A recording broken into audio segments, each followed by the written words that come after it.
In part one of this video, I talked about how prime lenses will help you overcome the natural limitations that camera bodies have when working in low light. You can see that video at this link.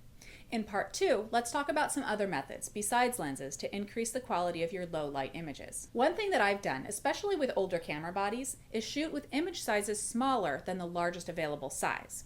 For some early generation DSLRs, and even some more recent ones, this is a way to squeeze a bit more crispness out of a low light image, as you're producing an image that is smaller than the native sensor resolution, allowing more pixels on the sensor to be used to create each pixel in the final image. Another option is to shoot RAW, even if you ordinarily don't.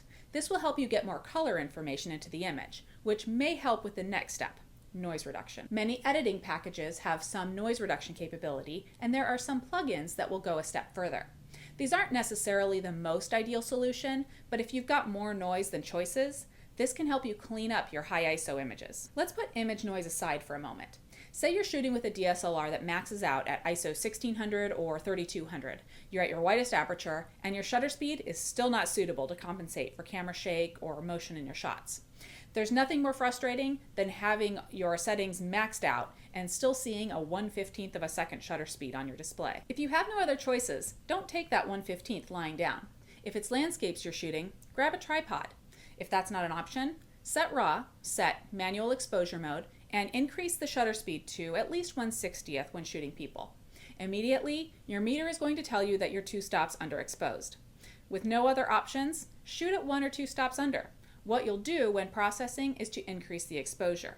Applications like Aperture and Lightroom will let you do this with little fuss.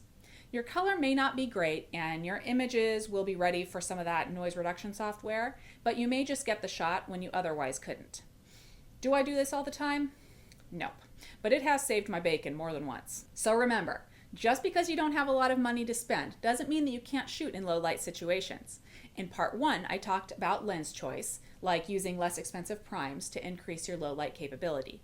And then in part two, I've talked about getting a little creative by changing your image size or quality settings or using post-processing to your advantage.